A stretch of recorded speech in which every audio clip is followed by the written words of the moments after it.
Hello students, as we have completed lesson number 1, that is evolution of computer. Okay, in that you have seen the history of computers, how the devices came, okay, the inventors of the devices, then the computer generation languages. Okay, now the next lesson is types of software. Okay, so today we will see types of software. Now, in this chapter, you will learn software and its types, system software, application software, difference between system software and application software, OSS, that is operational support system, then defragmentation. Okay, so let's start with the software. Now, what is software? Okay, so as you all know, software is a kind of application or a program that we are using in a computer. Okay, now what is this application or a program?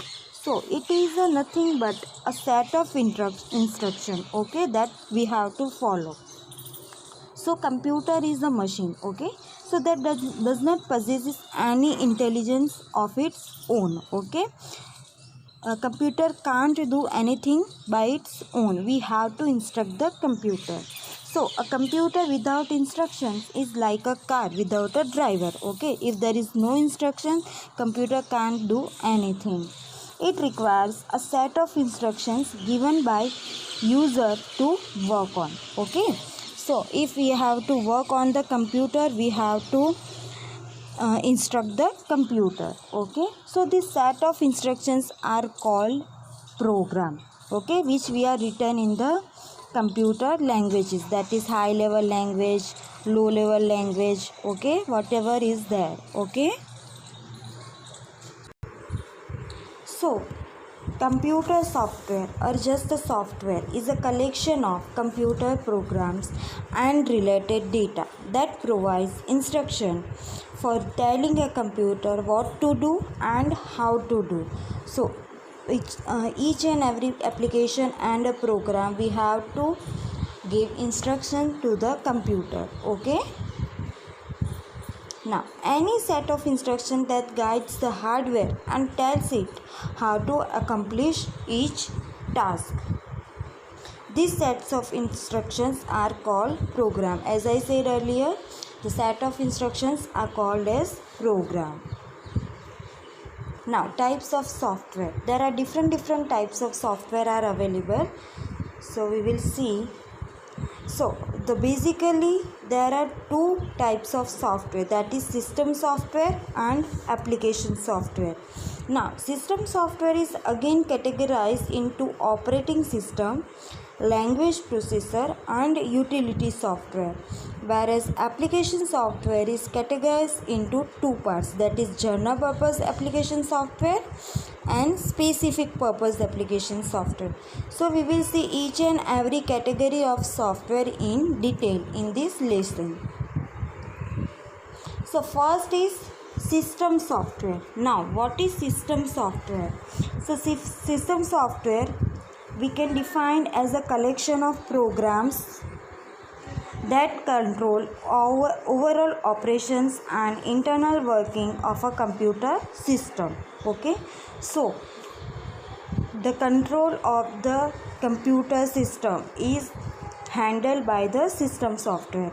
Okay, it reads data from the input device and transfer the process information to the output device.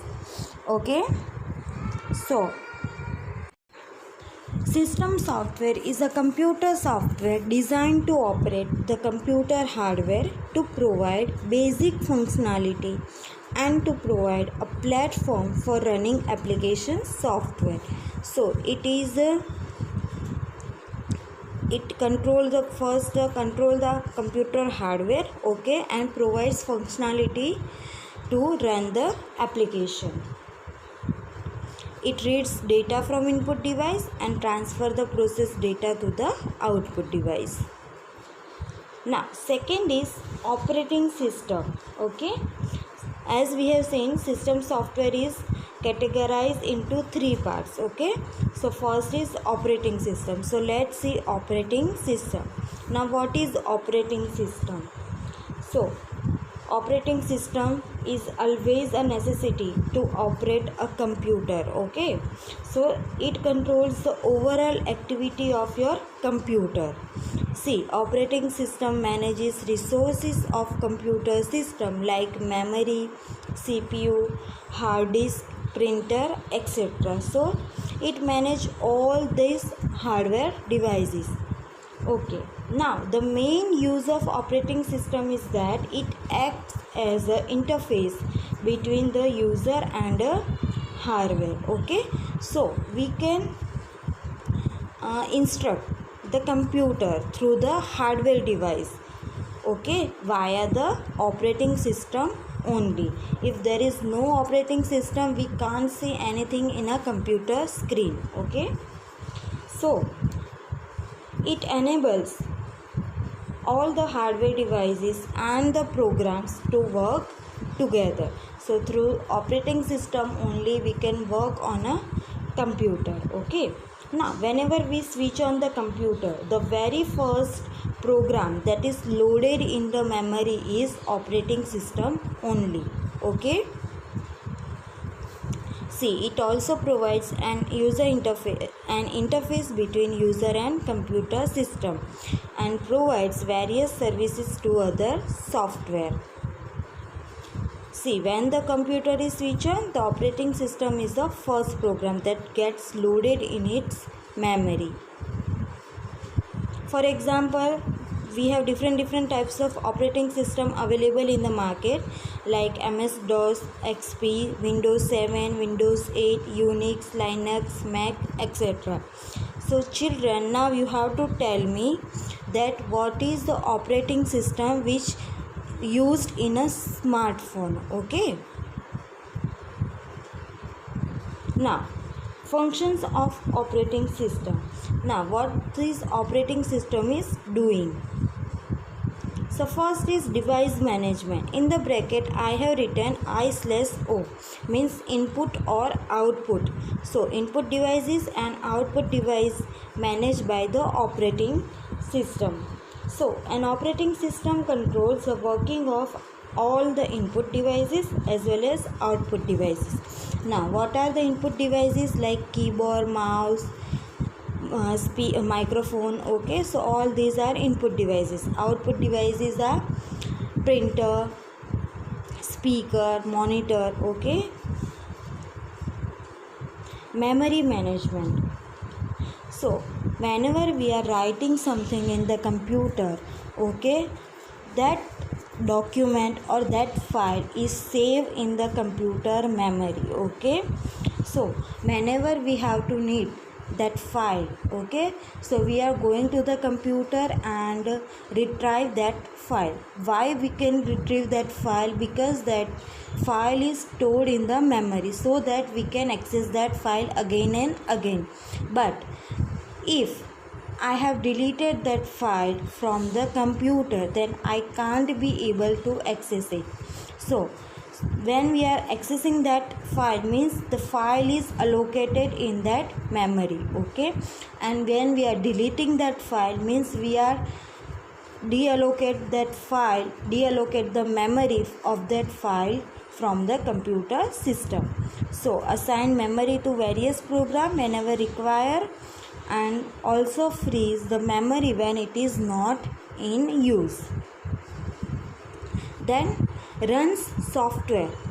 Execute the software like Paint, MS Word, MS PowerPoint. Okay, we can execute most of the software that is available in the computer system through the operating system. Next is process management. Now what is process management? See, it manages the working of processor by allocating various jobs to it. Now how this processor is working, it's a very detailed part. So what you have to understand is the process or the jobs or the instruction that we are giving to the computer, it managed by the processor. Okay, that is operating system. So operating system gives instruction to the processor one by one. Okay, so the very first instruction that we have to given to the computer is executed first. Okay, next is file management. So it keeps track of information regarding creation, deletion, transfer, copy, storage of files in an organized way. If we are creating any file in the computer, from the file creation time and date to whenever you are editing in that application is also saved in that computer. Okay, so all this information we can see in operating system through the file management operation. Next is security. Obviously we are giving a password to our computer or a phone for a security purpose. So this password is for what? For prevent the misuse of a computer, so that unknown person can't access our computer or our phone. Now types of operating system. There are different types of operating systems are available. First is single user, allows only one user to use computer system at a given time. Second is multi-user, allow multiple user on different computer to access a system at a same time. For example, our lab, there are different computers are available. Okay, there are different users are available, but they all are working at a same time. So these computers are connected to the main computer through a network. For example, Unix and Linux. Next is multitasking. Allow a user to run more than one application at the same time. For example, you are writing letter in a WordPad. Okay, at the same time you are listening music in the background. Okay, so these two, WordPad is also running on your computer as well as music is also running on your computer. So these two tasks are run at the same time. For example, Windows operating system which we are using is a example of multitasking. Thank you. So now in next video we will see utility programs. Okay, the second part of the system software in detail.